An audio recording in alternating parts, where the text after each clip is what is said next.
menjelaskan beliau bagaimana saya tahu bahwa saya hanya anak saja. Ya mungkin beliau, kamu masih terlalu muda untuk mengajarkan saya. Saya yang sudah makan asam garamnya kehidupan. Selalu seperti itu bahasa beliau. Tapi saya lagi selalu ya sampai saat ini saya pernah membaca salah satu ayat hadis atau jangan lihat siapa yang mengatakan ya, jangan lihat apa yang dikatakan, tapi lihatlah bagaimana ya Bang Su? Lihatlah apa yang dikatakannya, jangan lihat siapa yang mengatakan. Iya. Iya, itu yang pernah saya tahu. Kayak saya bilang sama adik, bahkan orang tua saya, maunya bagaimana, harus bagaimana saya menyikapinya jika seperti ini terancam lagi. Jujur mungkin saya akan memilih untuk menjadi seorang anak yang durhaka, saya bilang begitu sama mama saya. Tapi itu tadi balik lagi, adik saya ketika saya bilang untuk menetap di situ karena dia adalah anak yang benar-benar disayang sama orang tua saya kebetulan ya. Tapi adik saya memilih untuk tidak mau ada di situ karena dia bilang lagi-lagi saya tidak berani Kak, saya takut. Saya sempat mengunjungi saya sempat menghubungi RT setempat. Jawaban beliau cuman, nah sekarang cari tempat kamu teraman kamu saat ini.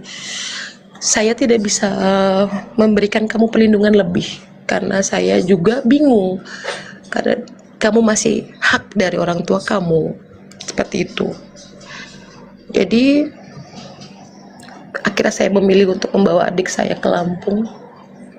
Saya jemput mereka dari Jakarta ke Lampung. Saya tinggal di Jakarta waktu itu kurang lebih hampir 1 bulan ya. Tapi ternyata hujatan serta tekanan makin tinggi karena keluarga besar saya banyak yang tinggal di Jakarta ya. Bahkan pernah satu malam ketika saya pulang kerja, kebetulan saya kerja pada saat itu di Bepom, di depan lapas di Cipinang. Saya sempat didorong sama 2 orang yang saya tahu itu siapa, itu keluarga saya sendiri. Dia bilang, mohon maaf sekali lagi, saya bukan maksud saya mau framing untuk agama saya sebelumnya, tapi sekali lagi saya bilang hukuman yang mereka berikan terhadap saya bukan hanya hukuman mental, tapi hukuman berupa fisik juga terhadap saya, yang membuat saya akhirnya memutuskan untuk pindah ke Lampung.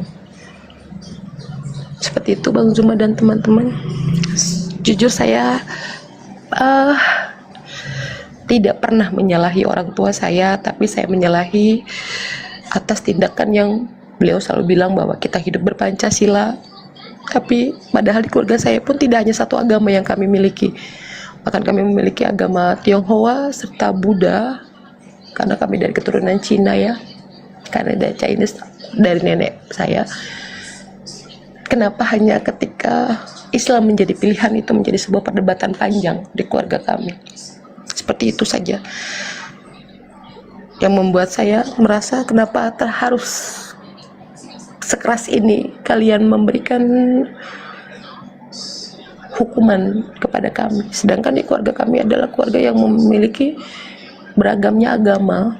Tapi kenapa ketika kami memutuskan untuk menjadi seorang mu'alaf, seperti ini yang kami dapatkan. Seperti itu Bang Kopi.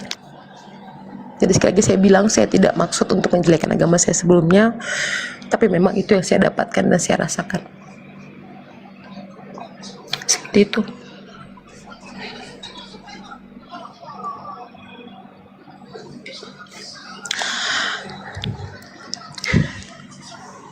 Ya, Bang Kopi, silakan di kopi. Bang Kopi. Iya, makasih host. Oke, Ibu Ebi, saya menyimak sedikit ulasan Ibu Ebi mengenai Nabi Isa tadi, yang Ibu Ebi mengimani akan turunnya Nabi Isa ya. Ya. betul tadi ya. Ya, ya. Yang kedua, ke dunia. Yang mau jadi saya tanyakan, host izin, apa Ibu Ebi pernah atau ingat bahwasanya Yesus juga akan turun kembali kedatangan yang kedua? Ya, saya tahu. Makanya saya bilang kemarin ya, Bang Kopi, mohon maaf. Ada pertanyaan saya yang menjadi dasar saya di dua penjelasan. Sekali lagi saya bilang, saya belajar Bible justru bukan dari agama saya sendiri, karena mohon maaf, mungkin saya seorang Kristen yang pada saat itu tidak terlalu paham tentang Bible saya sendiri. Justru saya belajar banyak ilmu dari Bible itu justru dari Bang Zuma dan teman-temannya. Memang benar akan ada kehidupan yang kedua, tapi lagi-lagi saya bilang penjelasannya itu di luar nalar dan logika saya sebagai seorang manusia. Ketidakmasuk akalan, kita tidak usah membahas tentang turunnya Nabi Isa atau Yesus turun lagi nanti, tapi terlalu banyak analogika saya yang terlalu membuat saya itu di luar nalar saya sebagai seorang manusia. Makanya saya bilang, kita tidak usah bahas tentang yang lain-lainnya. Kita tentang benar, saya paham akan ada penjelasan itu, tetapi lagi-lagi saya bilang tadi, penjelasannya tidak masuk dengan akal saya. Yang membuat saya merasa lebih masuk dengan analogika saya adalah penjelasan dari Bang Zuma pada saat itu ya, yang menjelaskan bahwa kenapa alasannya bukan Nabi Muhammad yang turun, dan kan Nabi Isa. Itu yang menjadi pertanyaan buat saya. Kenapa harus Nabi Isa? Kenapa? Walaupun kita pada saat itu mengklaim bahwa Yesus itu bukan Nabi Isa. Yesus itu bukan Nabi Isa. Tapi balik lagi saya bilang, saya lagi-lagi belajar Bible dari agama saya, bukan dari agama saya, melainkan dari Bang Zuma. Memang tidak ada penjelasan Yahweh, benar, tapi tidak masuk dengan pemikiran dan logika saya. Tidak masuk.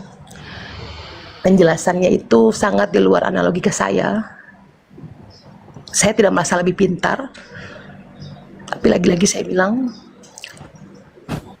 saya manusia yang tidak, awalnya saya tidak tertarik untuk belajar agama Islam, tetapi menjadi satu pusat saya adalah ketika itu tadi yang saya bilang, tidak mungkin pencipta sama dengan yang diciptakannya. Itu yang sampai saat ini membuat saya merasa sadar, jika memang jika memang Yesus adalah seorang Bapa, tidak mungkin sama dengan kita. Walaupun ada ruh di dalamnya yang suci dan kudus, penjelasan Bible pada saat itu yang saya tahu, tapi sama saja. Maria mengakui bahwa Yesus adalah anaknya. Sekali lagi saya bilang, Maria mengakui bahwa Yesus adalah anaknya. Tidak ada dia mengatakan bahwa dia adalah Tuhan saya, tapi dia adalah anak saya. Pada saat pensaliban, kayak saya bilang, mohon maaf Bang Kopi kalau ada salah saya kata, karena saya juga sama pada saat itu mungkin tidak terlalu dalam menjalani tentang Bible, tapi saya ternyata belajar banyak tentang Bible dari Bang Zuma, dari Bang Nandar, dari Bang Pandi, dari teman-teman tim semua.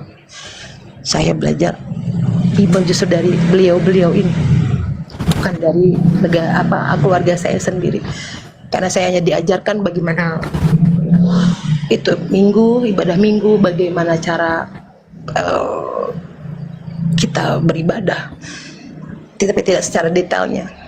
Tapi ketika saya mendalami secara detail tentang Bible, itu tadi saya bilang tidak masuk dalam logika saya.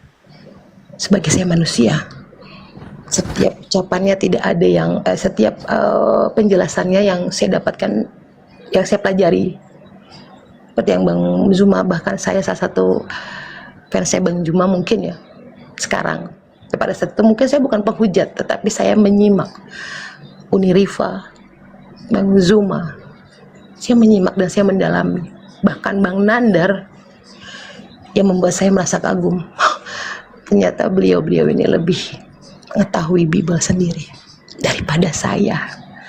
Sekali lagi saya bilang daripada saya pemilik kitab itu. Tapi maha benar Allah, sekali lagi saya bilang bukan maksud saya ingin menghujat, tetapi saya bilang bahwa terkadang manusia itu diciptakan dengan akal.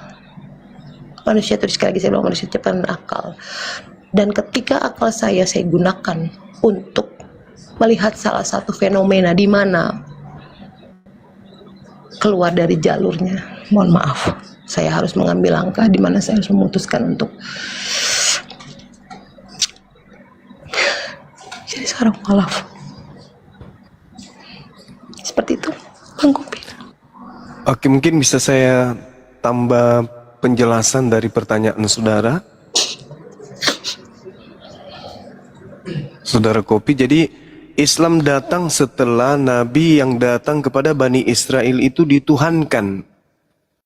Maka Al-Quran datang menjelaskan kepada Nabi kami bahwa Allah akan berfirman kepada Nabi Isa alaihissalam.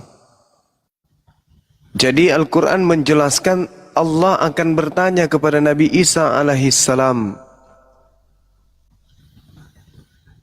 bahwasanya Nabi Isa akan ditanya oleh Allah, wa isqalallahu ya Isa bin Maryam a anta qulta linnas, wahai Isa putra Maryam, engkaukah yang mengatakan kepada orang-orang jadikanlah aku sebagai Tuhan selain daripada Allah? Nabi Isa kemudian menjawab, qala subhanaka ma yakunu li an aqula ma laysa li bihaqq. Maha suci engkau, tidak patut bagiku mengatakan apa yang bukan hakku. Jika aku pernah mengatakan, tentulah engkau telah mengetahuinya. Engkau mengetahui apa yang ada pada diriku, dan aku tidak mengetahui apa yang ada padamu. Sungguh, engkaulah yang maha mengetahui lagi hal-hal yang gaib. Ma qultu lahum illa ma amartani bi ani ubudullah rabbi wa rabbakum. Aku tidak pernah mengatakan kepada kaumku Bani Israel apa yang engkau tidak perintahkan kepadaku. Nah, yang aku sampaikan kepada kaumku adalah sembahlah Allah Tuhanku dan Tuhanmu. Jadi itu perintah Nabi yang datang ke tengah-tengah Bani Israel, hanya mengajarkan kaumnya untuk menyembah kepada Allah, Tuhannya Nabi Isa dan Tuhannya manusia. Bukan diajarkan untuk menuhankan dirinya. Nah, ada satu hal menarik di dalam Al-Quranul Karim. Ketika Nabi Isa alaihissalam itu datang kedua kalinya, di Al-Quran juga dikatakan dalam Al-Quran surah As-Sukruf ayat 61 bahwa Nabi Isa datang sebagai pertanda akan datangnya hari kiamat. Ketika beliau datang, ternyata ahli kitab yang tadinya menolaknya itu seketika beriman kepada ajaran Nabi Muhammad. Wa im min ahlil kitab illa la yu'minanna bihi qabla mauti. Jadi ahli kitab semuanya akan beriman kepada Nabi Isa alaihissalam. Dengan kata lain, ketika Nabi Isa itu turun, Nabi Isa mengajarkan kemudian kepada Bani Israel, mengajarkan kepada ahli kitab untuk beriman kepada baginda Rasulullah Muhammad SAW. Nah, tolak ukurnya di mana? Kalau saudara-saudara Kristen tidak percaya dengan Al-Quran, ya coba Anda menggunakan nalar menelaah ucapan Yesus di dalam Yohanes 12 nomor 47 dan seterusnya. Apa kata Yesus di situ? Dan jikalau seorang mendengarkan perkataanku tetapi tidak melakukannya, aku tidak menjadi hakimnya. Sebab aku datang bukan untuk menghakimi dunia, melainkan untuk menyelamatkannya. Barang siapa menolak aku dan tidak menerima perkataanku, ia sudah ada hakimnya, yaitu firman yang telah kukatakan, itulah yang akan menjadi hakimnya pada akhir zaman.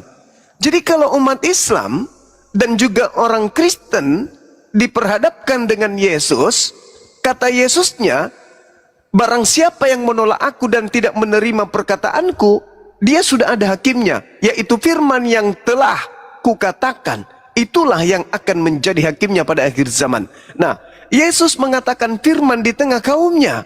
Hidup kekal itu adalah mereka mengenal Engkau, satu-satunya Tuhan yang benar, dan mengenal Yesus Kristus yang Engkau utus. Berarti perkataan Yesusnya, manusia memperoleh hidup kekal ketika mengenal Yesus hanya sebagai utusan Tuhan. Kenapa hanya sebagai utusan Tuhan? Sebab posisi Tuhan sudah diambil oleh Bapa satu-satunya. Kalau Yesus juga bergabung menjadi dua-duanya. Sedangkan Yesusnya mengatakan hidup kekal mengenal Bapa satu-satunya Tuhan dan mengenal Yesus sebagai utusan Tuhan. Nah, umat Islam lolos. Berarti umat Islam memperoleh hidup yang kekal karena percaya kepada Yesus, bahwa dia adalah utusan Tuhan kepada Bani Israel. Ucapannya adalah harus didengarkan, yaitu bahwa Bani Israel harus mengenalnya sebagai utusan Tuhan kepada mereka. Nah, sedangkan kalau saudara Kristen yang tidak kemudian mendengarkan perkataannya bahwa dia hanya utusan Tuhan, Yesus juga telah menorehkan di dalam Matius 7 nomor 15 sampai nomor 23. Apa kata Yesusnya? Pada hari terakhir nanti banyak orang memanggil aku Tuhan, Tuhan, Tuhan Yesus, Tuhan Yesus.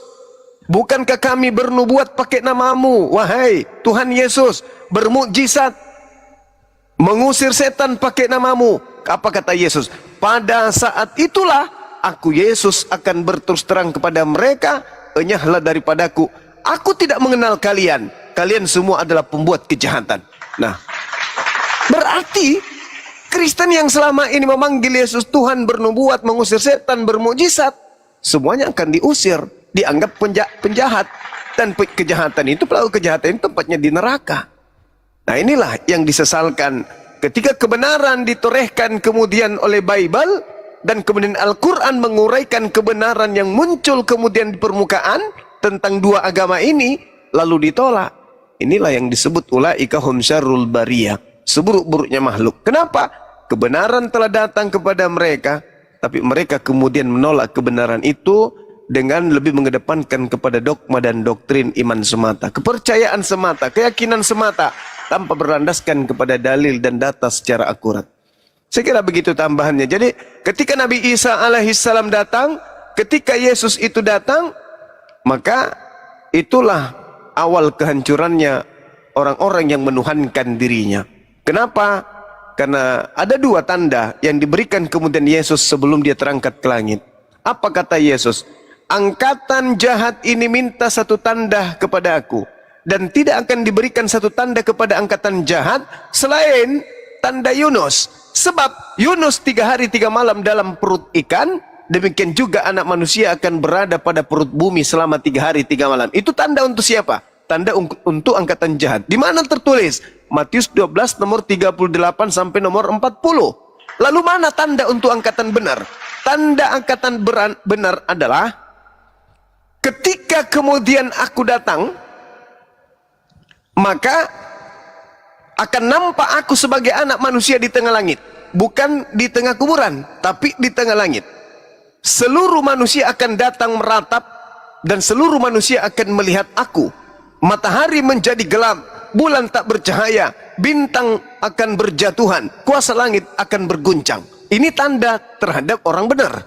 Jadi tanda-tanda bangkit keluar dari kubur itu untuk angkatan jahat. Tanda-tanda kemudian yang diberikan oleh Yesus, apabila ada orang mengaku bertemu dengan aku di padang gurun, ada Mesias di sana, ada Mesias di sini, jangan kau percaya. Sebab Kristus palsu dan nabi-nabi palsu akan datang melakukan banyak mukjizat dan juga tanda-tanda yang dahsyat, sekiranya mungkin menyesatkan murid-murid pilihan juga. Camkanlah, aku telah mengatakannya terlebih dahulu kepadamu. Jadi kalau ada orang yang berkata ada Mesias di padang gurun, ada Mesias dalam bilik, jangan kamu percaya. Sebab tanda-tanda kedatanganku yaitu sama seperti kilat yang menyambarkan, yang memancarkan cahayanya mulai dari timur sampai ke barat. Demikianlah keadaan anak manusia nanti ketika ia datang. Dia akan nampak di tengah langit, seluruh manusia akan melihatnya. Matahari menjadi gelap, bulan tak bercahaya, bintang-bintang berjatuhan, kuasa langit berguncang. Itulah tanda yang aku berikan kepada angkatan benar. Tapi kepada angkatan jahat, aku berikan tanda anak manusia akan keluar dari perut bumi hari ketiga. Kristen berada di mana? Di angkatan yang benar atau di angkatan jahat? Alhasil, orang Kristen percaya kepada kebangkitan hari ketiga. Berarti Kristen adalah penggenapan dari angkatan jahat yang dinubuatkan oleh Yesus. Kata Yesus di dalam Matius 24 yang saya kutip tadi, nomor 4, nomor 5, apa kata Yesus? Waspadalah kalian wahai muridku agar kalian jangan disesatkan, sebab akan banyak orang datang, banyak penyesat datang memakai namaku dan berkata akulah Kristus. Mereka akan menyesatkan banyak orang. Pertanyaannya sekarang, menurut nubuatan Yesus, banyak datang penyesat pada zaman murid-muridnya, memakai nama Yesus dan berkata akulah Kristus. Mereka penyesat-penyesat ini akan menyesatkan banyak orang. Pertanyaannya, berhasilkah penyesat memakai nama Yesus menyesatkan banyak orang sesuai dengan nubuatan Yesus? Berhasil atau tidak berhasil? Kalau berhasil, siapa banyak orang yang memakai nama Yesus itu? Kalau tidak berhasil, berarti maaf, Yesus adalah pembohong. Sekali lagi saya katakan di dalam Matius 24 nomor 4 nomor 5. Waspadalah agar kalian jangan disesatkan, sebab akan banyak penyesat yang datang memakai namaku dan berkata akulah Kristus. Hari ini kita lihat ada pengikut Kristus di bumi ini namanya Kristen. Dia akan mengatakan akulah Kristus dan mereka akan menyesatkan banyak orang. Berhasil tidak penyesat ini menyesatkan banyak orang? Kalau berhasil, apa nama pengikutnya? Di mana mereka sekarang? Dan apa nama agamanya? Kalau tidak berhasil, berarti Yesus pembohong. Menurut kita, orang berakal, benarkah Yesus pembohong? Atau benar-benar penyesat itu telah menyesatkan banyak orang dengan memakai nama Yesus ke seluruh penjuru bumi? Silakan Anda renungkan. Islam telah datang, Islam sudah sampai kepada Anda. Menolak Islam telah datang kepada Anda, itu adalah kezaliman yang sangat-sangat kemudian luar biasa. Demikian dari saya, sekedar tambahan, mudah-mudahan bermanfaat khususnya buat saudari saya Ebi. Silakan. Ya, silakan Bang Kopi, ditanggapi Bang Kopi. Ya, di Kopi Bang Kopi. Makasih Yos. Tapi Bang Juma, kedatangan Nabi Isa itu dikhususkan ke Bani Israel kan? Gini Bang, dalam Al-Quranul Karim diterangkan begini. Bismillahirrahmanirrahim. Wa min ahlal kitab illa la yu'minan nabihi qabla mauti. Wa yawmal qiyamati yakunu alaihim syahida. Tidak ada seorang pun di antara ahli kitab yang tidak beriman. Kenapa harus ahli kitab? Kenapa? Karena Nabi Isa alaihi salam memang diutus awalnya kepada mereka, tapi mereka tidak beriman. Bung, ketika Nabi Isa alaihi salam datang kepada Bani Israel itu terpecah menjadi dua kelompok. Kelompok yang pertama yang beriman kepadanya yaitu Isa Rasulullah, Yesus utusan Allah. Hidup kekal itu adalah mereka mengenal Yesus yang engkau utus. Kelompok yang kedua adalah yang menolak Yesus, yang berupaya untuk membunuh Yesus. Nabi Isa yang ingkar kepada Nabi Isa, yang membuat makar kepada Nabi Isa. Wa makaru wa makarallah wallahu khairul makirin. Kelompok kedua inilah yang membuat makar, membuat tipu muslihat, kemudian kesaksian palsu, kedengkian terhadap Nabi Isa, kebencian kepada Yesus, yang menyalibkan Yesus. Ingat sekali lagi, kelompok yang ada dua.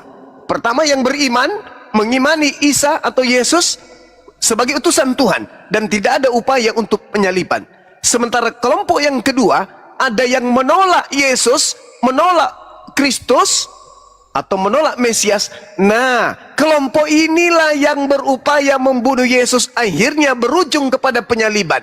Dan hasil penyaliban, hasil karya kelompok yang membenci Yesus itu, lahirlah agama Kristen yang percaya kepada kebangkitan hari ketiga sebagai tanda angkatan jahat. Lalu, apakah hanya untuk orang Israel? Kedatangannya untuk membuka mata orang Israel bahwa ternyata Mesias yang kita tolak pada saat ini, pada saat itu adalah betul-betul adalah Mesias yang benar ternyata, dan sekaligus membenarkan ajaran baginda Rasulullah Muhammad SAW. Namun kedatangannya, kata Al-Quran, wa innahu la ilmul lisa'ah fala tamtarunna biha wattabi'un hadza siratul mustaqim. Dan sungguh ketika Nabi Isa itu datang, maka benar-benar menjadi pertanda akan datangnya hari kiamat. Kalau berbicara mengenai hari kiamat, kiamatnya dunia ini bukan hanya sebatas Israel, tapi seluruh bumi. Artinya bahwa yang saya bacakan tadi di Matius 24, tanda-tanda untuk angkatan yang benar adalah aku datang di tengah langit, matahari tak bercahaya, bulan tak bersinar, kemudian matahari menjadi gelap, bulan tak bersinar, bintang-bintang berjatuh.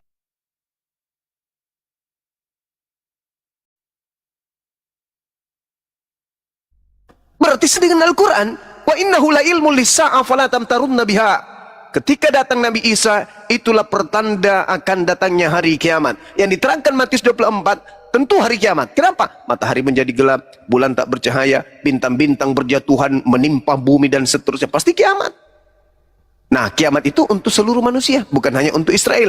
Adapun Israel untuk menjadi hakim kepada mereka. Oh, ternyata betul Nabi. Makanya Yesus mengatakan di Yohanes 12 nomor 48, 49 sampai 50 yang tadi, barang siapa yang menolak aku tidak menerima perkataanku, mereka sudah ada hakimnya. Mana hakimnya? Perkataan yang pernah aku ucapkan kepada mereka, perkataan itulah yang menjadi hakimnya kelak di akhir zaman. Artinya sesuai dengan Al-Quran. Tidak ada keliru dengan ajaran Al-Quran. Anehnya, Nabiku Nabi Muhammad tidak pernah mempelajari Bible. Nabiku Nabi Muhammad tidak pernah kemudian meneliti kitab-kitab sebelumnya. Tapi seketika dia mendapat wahyu dari langit, mengatakan apa yang saya ucapkan barusan. Artinya bahwa apa yang disampaikan oleh Nabi Muhammad itu terekam dari kitab-kitab terdahulu. Dan kemudian apa yang disampaikan oleh kitab terdahulu dan disampaikan oleh Al-Quran, kami simpulkan kepada saudara-saudara kami yang ada di Indonesia ini, yang sempat mendengarkan kami. Kiranya Tuhan memberikan hidayah kepada kalian semua. Silakan. Ya, silakan di kopi, Pak Kopi. Ya, itu Bang Juma. Seperti Bang Juma terangkan tadi, makna rohaninya memang Nabi Isa itu kembali ke, nggak usah kita bilang Islam, Kristen, Hindu, Buddha. Berarti kaumnya itu yang percaya dan tidak percaya. Keselamatan. Itu kan? Iya. Jadi oke, di Kristen itu mungkin sama di Islam juga. Oke, agamanya Islam, tapi ada aja mungkin yang belum percaya. Meyakini 100%. Sama di Kristen juga, mungkin ada dia agamanya Kristen, tapi belum 100% mengimani. Makanya imani Bang Kopi, biar Bang Kopi paham jelas. Ketika memang, mohon maaf ya Bang Kopi saya tanggapi. Ketika kita ditakdirkan dengan agama yang kita berikan pada saat kita lahir, jika memang tidak sesuai dengan yang tadi Bang Kopi bilang, bahwa tidak semuanya mengimani. Lantas bagaimana dengan Bang Kopi? Apakah Bang Kopi mengimani dengan isi dari Bible itu sendiri? Sedangkan jelas di ayat-ayat yang sudah dijelaskan dengan Bang Zuma tentang isi Bible itu sendiri, di mana tidak ada satupun ayat dalam Bible yang menjelaskan bahwa Yesus adalah Tuhan. Coba. Sekarang saya ingin bertanya kepada Bang Kopi sendiri. Kalau misalnya dibilang bukan tidak semua orang yang beragama Islam mengimani Islam, atau yang saya yakin. Lantas bagaimana dengan Bang Kopi? Apakah Bang Kopi merasa yakin dengan pilihan hidup Bang Kopi untuk menjadi seorang Kristen? Mohon penjelasannya. Terima kasih. Jadi kita kalau berbicara yang mengimani itu tadi, berarti oke, misalnya di Kristen ada yang tidak mengimani, tetap agamanya Kristen, itu tidak akan selamat. Jadi kembali ke iman saya, kenapa saya masih menjadi Kristen Protestan? Ya, akan saya jawab karena saya mengimani dan percaya akan kedatangan yang kedua. Bahwasanya saya juga mengimani semua nubuat dan mujizat-mujizatnya. Hal yang luar biasa yang sebenarnya tidak bisa dilakukan manusia biasa. Ya. Oke, baru selain itu saya juga mengimani, saya menjadi hingga saat ini menjadi Kristen Protestan. Ya. Saya percaya akan nubuat dan mujizat tadi. Ya, lantas bantahan apa yang ingin Bang Kopi jelaskan? Bantahan apa atas diri Bang Kopi yang merasa bahwa Bang Kopi sudah mengimani atas Bible dan kitab yang Bang Kopi jadikan patokan atau jadikan arahan untuk hidup. Jika memang merasa bahwa Bang Kopi adalah salah satu umat dari Tuhannya Bang Kopi sendiri, yang saya tanyakan bukan itu. Yang saya tanyakan adalah mana buktinya jika benar Bang Kopi mengimani Bible Bang Kopi sendiri, harus Bang Kopi paham nalari dan logika Bang Kopi sangat jelas tentang penjelasan yang diberikan sama Bang Zuma. Makna dari Bang Zuma memberikan data bukan hanya data yang asal menyebut saja, tapi yang tertera dalam Bible itu sendiri, di mana dijelaskan bahwa ikuti apa yang sudah Yesus jelaskan. Kalau memang Bang Kopi mengimani, harus, atau Bang Kopi adalah salah satu orang yang istimewa, Bang Kopi bilang hanya orang-orang istimewa yang bisa merasa lebih paham tentang isi Bible. Mohon maaf, saya pun masih kurang pada saat itu ya mungkin, tapi sayangnya iman saya sedikit, tetapi saya percaya dan mengakui bahwa ajaran yang dituliskan di Bible itu bukan seperti yang Bang Kopi bilang tadi. Kalau memang mengimani, tidak mungkin saat ini Bang Kopi masih di posisi seorang Kristen. Tidak mungkin. Karena itu tadi, mengimani, memahami, atau orang spesial yang diberikan arahan, oh Bang Kopi ini termasuk orang yang mempunyai segala macam seperti tidak mungkin. Tidak mungkin, sekali lagi saya bilang. Karena tadi saya bilang ya Bang, kalau adanya ruh Yahwa dalam tubuh, tidak mungkin Tuhan itu dilahirkan Bang. Tidak mungkin itu Tuhan itu, mohon maaf, tidak mungkin Tuhan itu datang dalam wujud manusia, walaupun di dalam tubuhnya itu terdapat ruh yang disebut dengan kudus itu sendiri. Mana Bang? Tidak mungkin Bang, logikanya. Ketika Abang lahir sebagai manusia, Abang bukan memiliki ruh kudus seperti yang tertera dalam pemikiran Abang sebagai seorang Kristen. Tapi apakah ketika sosok ruhnya itu datang, mohon maaf sekali lagi saya bilang jika saya lancang, dalam wujud manusia. Tapi bagaimana jika jika Tuhan yang Abang anggap itu datang, roh kudus itu datang dalam bentuk binatang? Apakah Abang juga akan menyembah binatang itu? Tidak mungkin Abangku. Tambahan Ibu Ebi. Jadi yang menguatkan iman saya hingga sekarang itu, Tuhan Yesus itu bangkit dari maut. Dan Bentar Pak Kopi, biar Gurunda menanggapi dulu jawaban Pak Kopi tadi. Gurunda belum menanggapi. ya, Nabi Muhammad kan mati dan tidak bangkit. Mohon maaf, Nabi Muhammad bukan binatang. Sebut beliau dengan kata meninggal. Mati itu untuk sebutan binatang. Meninggal. Mohon maaf jika saya Oke. salah. Itu Saya boleh masuk sedikit? Ya, Gurunda Tapadol. Jadi gini, lagi-lagi di sini ada problematika yang harus diluruskan terkait dengan kebangkitan. Sebenarnya ajaran Yesus itu sudah selesai ketika Yesus itu terangkat ke langit dan tak ada hubungannya dengan Kristen. Tapi tragedi penyaliban itu diramu kemudian oleh orang-orang yang tadi menjadi musuhnya. Lalu dijajakan kepada bangsa lain untuk diimani, dijadikan sebagai landasan beragama. Yesus ketika datang nih di tengah-tengah kaumnya Bani Israel, secuil pun tak ada ajarannya yang ingin dituhankan. Di atas muka bumi ini hanya ada dua entitas yang ingin disembah. Yang pertama adalah Tuhan, yang kedua adalah iblis. Sulitkah bagi iblis kemudian untuk disembah oleh manusia-manusia yang tidak menggunakan akal sehatnya dengan memakai nama Yesus? Misalnya, sesuai dengan petuah Yesus kepada muridnya, waspadalah kepada penyesat iblis yang datang kepadamu dengan memakai namaku dan akan menyesatkan banyak orang. Sulitkah bagi iblis untuk mengaku Yesus? Tidak dong. Akulah Yesus, sembahlah aku.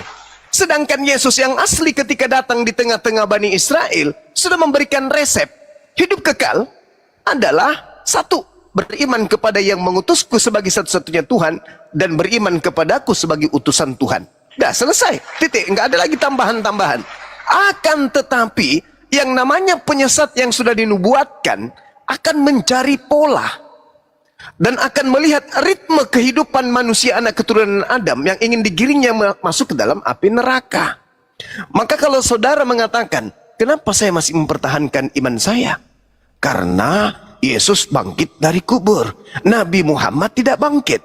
Tunggu dulu. Di awal tadi saya mengatakan Yesus ditanya, wahai guru, berikanlah kepada kami sebuah tanda. Matius 12 nomor 38 nomor 40. Kata Yesus, angkatan jahat ini minta satu tanda dan tidak akan diberikan satu tanda apapun selain tanda Yunus. Sebab Yunus 3 hari 3 malam dalam perut ikan, demikian juga anak manusia akan berada dalam perut bumi 3 hari 3 malam. Artinya hari ketiga dia akan bangkit dari kubur. Itu tanda untuk siapa? Tanda angkatan jahat. Itu pertama. Yang kedua, ketika Yesus berdoa di hadapan Tuhannya, Lukas 22 nomor 43-44. Yesus berdoa, Bapa, biarlah sekiranya cawan ini bisa berlalu dari hadapanku, tapi bukan atas kehendakku, tapi atas kehendakmu. Maka malaikat turun dari langit memberikan kekuatan kepada Yesus sehingga dia semakin bersungguh-sungguh berdoa dan peluhnya seperti titik-titik darah yang bercucuran ke tanah.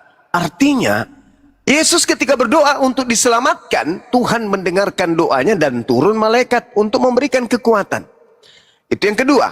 Yang ketiga, Yesus berkata di Lukas yang sama, Lukas 22, ketika orang-orang datang ingin menangkapnya, apa kata Yesus? Apakah sangkamu aku ini adalah penyamun sampai kamu datang ingin menangkapku dengan pedang bersama pentungan? Padahal setiap saat engkau bersama dengan aku mengajar di dalam bait suci. Tetapi kamu tidak membunuh aku. Tetapi saatmu tiba dan saatnya kuasa kegelapan. Berarti upaya menangkap Yesus adalah upaya kuasa kegelapan. Yang keempat, Yesus berkata di dalam Yohanes 12 nomor 30. Apa kata Yesus? Kata Yesusnya di sana, dia mengatakan begini. Yohanes 12 nomor 31 dikatakan begini. Saatnya dunia akan dihakimi. Saatnya penguasa dunia yaitu iblis akan dilemparkan keluar. Saatnya berarti kapan itu? Saat itu, bukan abad ke-7. Berarti saat itu abad pertama ada yang dilemparkan keluar dari perut bumi. Siapa yang dilemparkan dari perut bumi? Iblis. Di mana dalilnya itu? Ya Yesus sendiri mengatakan barusan. Yohanes 14, Yohanes 12, nomor 31. Kata Yesusnya, saatnya dunia dihakimi, saatnya penguasa dunia yaitu iblis dilemparkan keluar. Dilemparkan keluar dari perut bumi. Karena kenapa dikatakan dia adalah iblis penguasa dunia? Coba Anda lihat. Ketika Yesus dicobai di dalam Lukas 4, di dalam Matius 4 nomor 6. Iblis datang mencobai Yesus. Apa kata iblis? Wahai Yesus, jikalau engkau menyembah aku, menuhankan aku, segala kuasa di dunia, segala kerajaan yang ada di bumi dan kemuliaannya akan aku berikan kepadamu, sebab aku berkuasa memberikan kepada siapapun yang aku kehendaki. Pertanyaannya, iblis yang mengatakan kepada aku mampu memberikan segala kuasa ini, apakah kuasa itu diterima oleh Yesus? Tidak. Tetapi siapa yang keluar dari tanah di Matius 28 nomor 18 lalu berkata kepadaku telah diberi kuasa, itu siapa? Orang yang menerima kuasa dari iblis. Makanya Yesus mengatakan saatnya dunia dihakimi, saatnya penguasa dunia yaitu iblis dilemparkan keluar. Berarti yang keluar dari tanah pada hari ketiga jelas. Di dalam Yesaya 14 nomor 15, iblis naik ke langit ingin menyamai Tuhan. Ingin kemudian menyetarakan dirinya dengan Tuhan. Tetapi di data 15-nya, tetapi ke dalam dunia orang mati engkau dilemparkan, ke dalam liang kubur yang dalam engkau dilemparkan. Berarti iblis masuk ke dalam liang kubur. Berarti yang keluar dari liang kubur adalah penguasa dunia. Siapakah dia? Iblis. Nah, kenapa bisa itu terjadi? Coba kita lihat. Tuhan melarang membunuh Yesus. Keluaran 23 nomor 7 nomor 8. Jangan kau membunuh orang yang benar, jangan kau membunuh orang yang tidak bersalah, sebab aku Tuhan tidak akan membenarkan orang-orang yang bersalah. Amsal 6 nomor 16. 6 perkara yang dibenci oleh Tuhan, bahkan 7 kekejian di dalam hatinya, yaitu menumpahkan darah orang yang tidak bersalah. Yesus tidak bersalah. Yesus orang yang setia, orang yang dikasihi Tuhan, berarti tidak boleh dibunuh.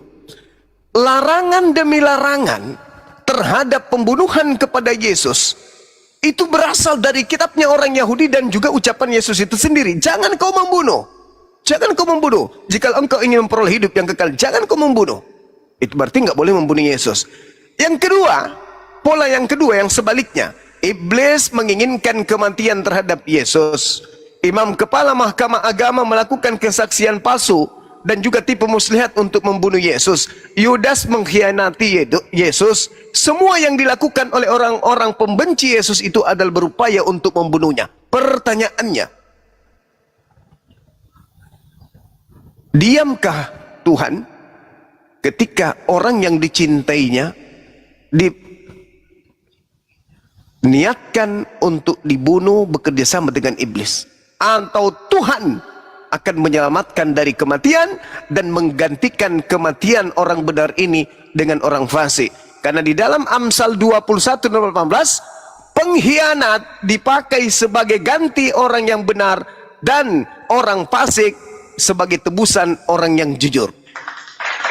Ketika orang benar ingin disalib, maka pengkhianat yang menggantikannya. Kemudian di dalam Ulangan 27 nomor 25, terkutuklah orang yang menerima suap untuk menyerahkan orang benar agar dibunuh. Siapa yang kira-kira bisa cocok di situ?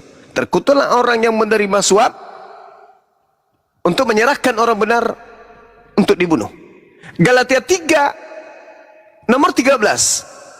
Di situ sangat jelas dikatakan, Kristus telah menebus kita dari kutuk hukum Taurat dengan jalan menjadi kutuk.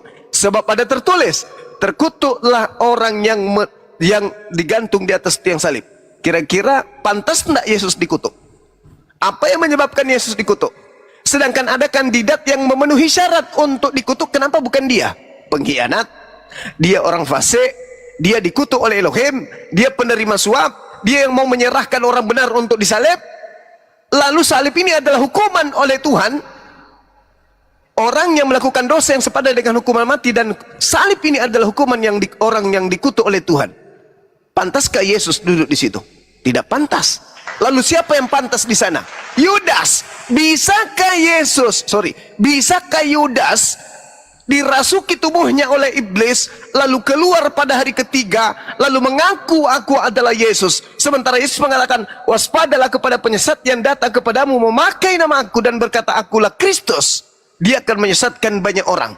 Sementara Yesus juga mengatakan bahwa saatnya hukuman terhadap dunia, saatnya juga kemudian iblis dilemparkan keluar. Keluar dari mana? Keluar dari tanah.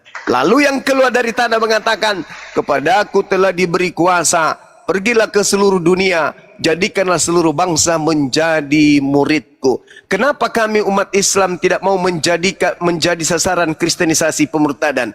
Meskipun kami paham betul itu yang diinginkan oleh Kristen, karena kami tahu inna ja'alna syayatin awliya'a lilladina la yu'minun. Pencipta langit dan bumi mengatakan, sesungguhnya aku telah menjadikan iblis itu sebagai pemimpin, sebagai gembala bagi orang-orang yang tidak beriman. Wa iyyaduuna illa syaitanan marida. Sebenarnya yang mereka sembah itu adalah iblis yang durhaka.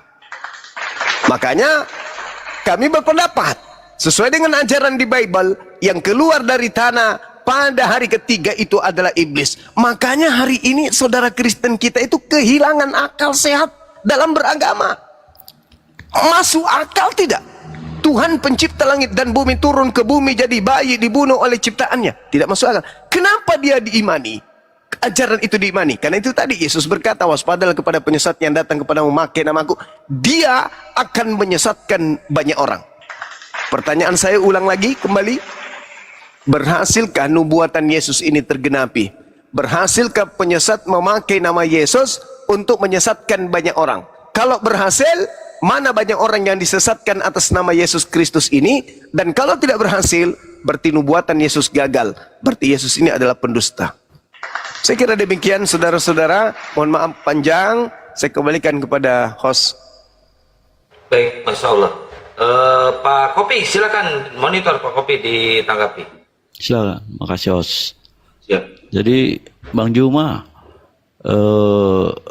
bagaimana dengan ayat Roma 8 ayat 34? Kami mengimani Kristus Yesus yang telah mati, bahkan yang telah dibangkitkan, duduk di sebelah kanan Allah, menjadi pembela bagi kita. Bahwasanya Tuhan Yesus itu jelas diangkat ke sorga, sedangkan Nabi Muhammad sudah diangkat belum ke sorga, atau di mana dalilnya? Itu mungkin yang bisa mengimani saya juga menjadi masih Kristen Protestan. Iya, baik.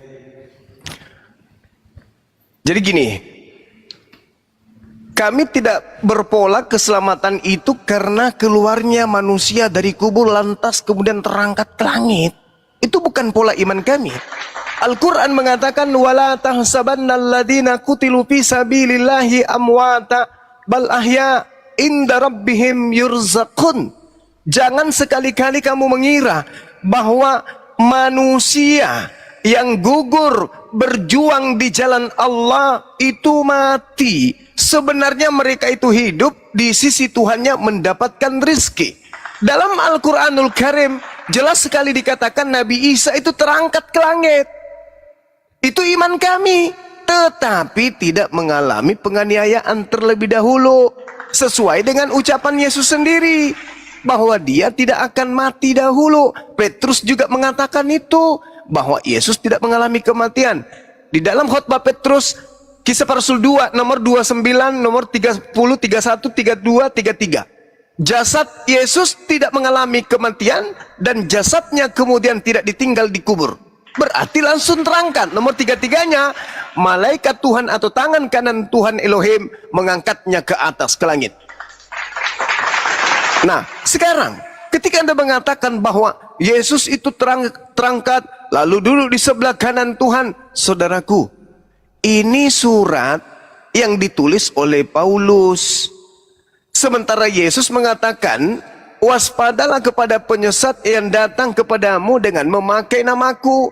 Kalau ternyata orang banyak yang disesatkan itu memakai nama Yesus, maka yang datang kepada Paulus itu memakai nama siapa? Memakai nama Yesus. Siapakah engkau Tuhan? Akulah Yesus yang kau aniaya. Nah, tergenapi ucapan Yesus bahwa akan datang penyesat memakai namaku.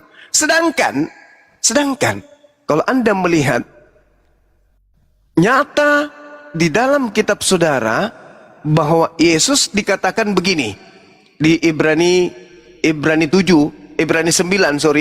di Ibrani 9, izinkan saya membaca dalil ini. Di Ibrani 9 nomor 27 dan juga nomor 28 dikatakan bahwa manusia ditakdirkan untuk mati sekali saja. Demikian pula Kristus hanya satu kali saja mengorbankan dirinya untuk menanggung dosa banyak orang. Sesudah itu ia akan menyatakan dirinya sekali lagi tanpa menanggung dosa untuk menangguhkan keselamatan kepada mereka yang menantikan dia. Jadi Yesus ketika dia menjadi korban yang mengorbankan dirinya untuk menanggung dosa banyak orang, sesudah itu ia akan datang menyatakan dirinya sekali lagi. Nah, berarti Yesus menyatakan diri di atas muka bumi ini cuma 2 kali. Yang pertama ketika dia datang ke atas muka bumi, lahir bayi, kemudian terangkat ke langit. Yang kedua, ketika tadi kita jelaskan datang sebagai pertanda datangnya hari kiamat. Lalu yang datang kepada Paulus itu kedatangan siapa? Itu menyatakan diri yang keberapa kali? Sedangkan Yesus dikatakan dalam Ibrani 9, demikian pula Kristus hanya satu kali saja mengorbankan dirinya untuk menanggung dosa banyak orang. Sesudah itu ia akan menyatakan dirinya sekali lagi tanpa menanggung dosa untuk menangguhkan keselamatan kepada mereka yang menantikan dia. Nah, berarti Yesus setelah terangkat, dia akan datang menyatakan diri sekali lagi. Kapan itu? Kalau Yesus asli yang datang kepada Paulus, berarti 1 kali. Berarti yang datang nanti pada saat mau kiamat, tidak datang lagi berarti, karena hanya 2 kali. Nah, inilah bukti bahwa yang datang kepada Paulus bukan Yesus, tetapi penyesat yang memakai nama Yesus untuk menyesatkan banyak orang. Jadi kalau saudara membaca kitab Roma, ya itulah bagian daripada isi dari penyesatan itu. Paulus menuliskan 13 buku. 13 buku. Nih, izinkan saya 1 menit untuk membuktikan bahwa Paulus ini telah didatangi penyesat. Kita lihat di dalam surat Paulus Galatia 2 nomor 21. Aku tidak menolak kasih karunia Tuhan, sebab sekiranya ada kebenaran di dalam hukum Taurat, maka sia-sialah kematian Kristus. Saya ulang lagi. Aku tidak menolak kasih karunia Tuhan, sebab sekiranya ada kebenaran di dalam hukum Taurat, maka sia-sialah kematian Kristus. Nomor 16-nya di Galatia 2 tersebut. Apa kata Paulus? Sebab tidak ada orang yang dibenarkan karena melakukan hukum Taurat. Galatia 5 nomor 4. Kamu lepas dari Kristus. Kalau kamu mengharapkan ada kebenaran dalam hukum Taurat, kamu keluar dari kasih karunia. Paulus mendikte dari makhluk yang datang kepadanya, mengaku Yesus, dia diajarkan bahwa tidak ada kebenaran dalam hukum Taurat. Tidak ada orang diselamatkan karena hukum Taurat. Padahal Yesus mengatakan dalam Matius 5 nomor 19, barang siapa yang meniadakan hukum Taurat, meskipun yang paling terkecil, maka dia akan menempati tempat terhina dalam kerajaan langit. Itu belum seberapa. Akan tetapi, barang siapa yang tidak melakukan hal demikian dan mengajarkan kepada orang lain untuk melakukan segala perintah-perintah yang ada dalam hukum Taurat, maka dia akan menempati tempat tertinggi dalam kerajaan langit. Artinya, pernyataan Yesus, siapa yang melakukan hukum Taurat dan melakukan hukum Taurat itu dan mengajarkan kepada orang lain untuk melakukannya dan tidak menghilangkannya sedikit pun, maka orang itu akan menempati tempat tertinggi dalam kerajaan surga. Itu kata Yesus. Tapi kata Paulus, tidak akan. Tidak akan. Tidak ada orang yang selamat karena melakukan hukum Taurat. Engkau lepas dari Kristus kalau engkau mengharapkan ada kebenaran dalam hukum Taurat. Kematian Yesus Kristus akan sia-sia jika engkau mengharapkan ada kebenaran dalam hukum Taurat. Ini dua ajaran yang sangat bertentangan. Siapa yang menginginkan hukum Tuhan itu dibatalkan? Tuhan atau iblis?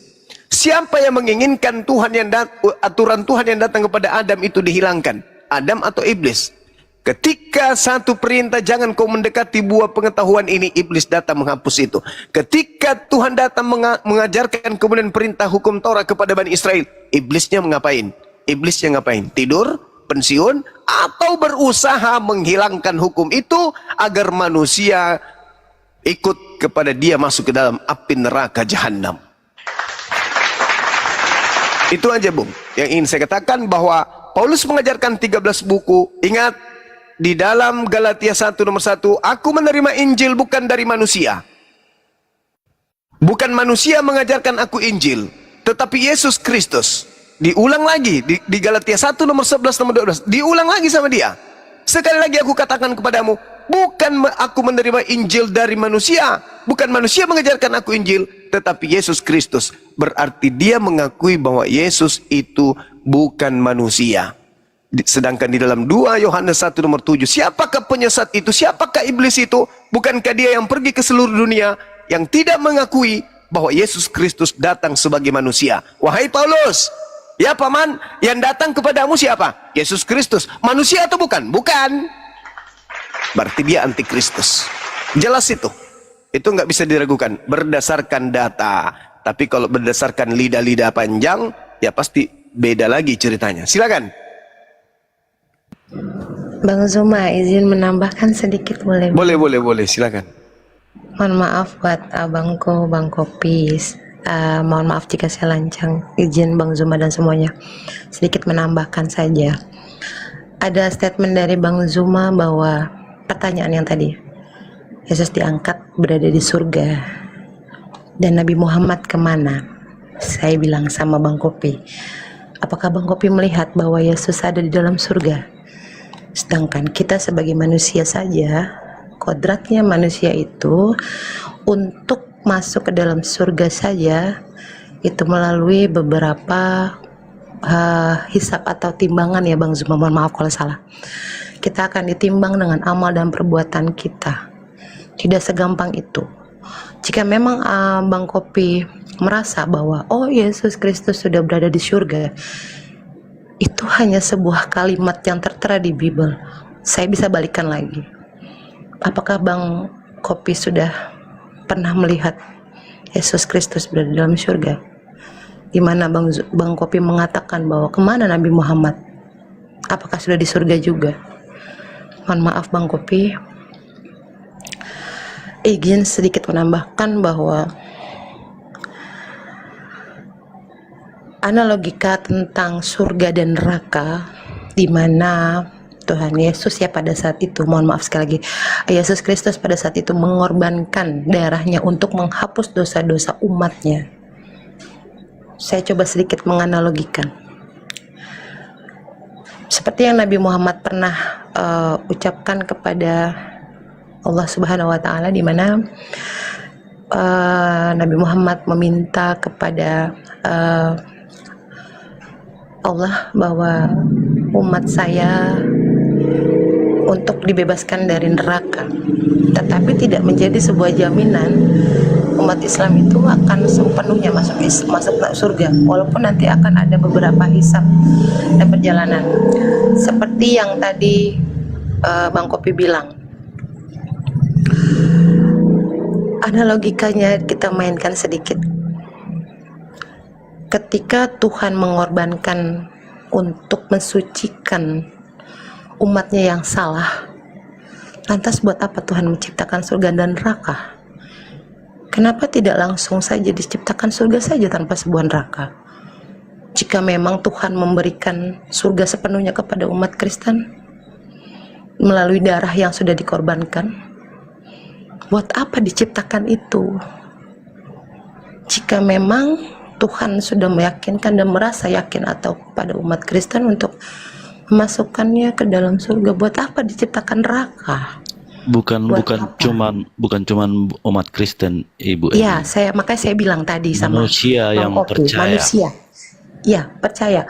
Lantas yang analogikanya dijadikan pertanyaan, ketika Bang Kopi mempunyai hutang, kenapa harus Tuhan yang membalas? Mengapa harus Tuhan membayarkan atas hutang-hutang Bang Kopi? Buat apa? Tuhan tidak menikmati uang pinjaman yang abang lakukan. Abang yang meminjam, abang yang berhutang, abang yang melakukan pinjaman. Lantas kenapa harus Tuhan yang membayarkan? Analogikanya di mana? Ketika Tuhan menebus kesalahan umatnya melalui darahnya, di mana Bang Kopi? Logikanya dimainkan. Di sini harus berperan. Kita manusia yang berakal, sekali lagi saya bilang. Kita manusia berakal, Bang. Kita mengimani sesuatu harus memakai akal. Bukan hanya tertulis, sama seperti ketika guru mengajarkan kepada muridnya. Nah, 1 tambah 1 adalah 2. Itu bukan hukum yang bisa kita patenkan. 2 itu hanya ilmu di mana 1 tambah 1, melainkan Gini. 5 dikurangi 4 hasil 5 dikurangi 3 2, 6 dikurangi 4 2. Bagaimana cara? Banyak, Bang. Jadi Gini Bu buat Edi. apa itu yang buat saya merasa bahwa tidak pantas ketika Gini. umat yang melakukan dosa, tapi Tuhan yang harus membayar dan menebus dosa-dosa umatnya. Kasihan berarti dong. Saya merasa kasihan dengan Tuhan saya jika semua perlakuan buruk saya Gini di Ibu Ebi, dunia. Tuhan Yesus itu menurut Ibu Ebi mulia, kudus, tanpa dosa. Saya tidak mengimani kudus saat ini. Saya mengimani bahwa Allah adalah Tuhan yang bisa membawa saya ke sesuatu yang membuat saya kekal di akhirat nanti, bukan. Oke, waktu Ibu Ebi masih Kristen, pasti Ibu Ebi mengimani Tuhan Yesus itu mulia, kudus, tanpa dosa. Saya mengimani. Saya mengimani dan mempercayai itu. Ada manusia yang tidak berdosa yang berani menaruhkan nyawanya, itu yang mau Tuhan itu bukan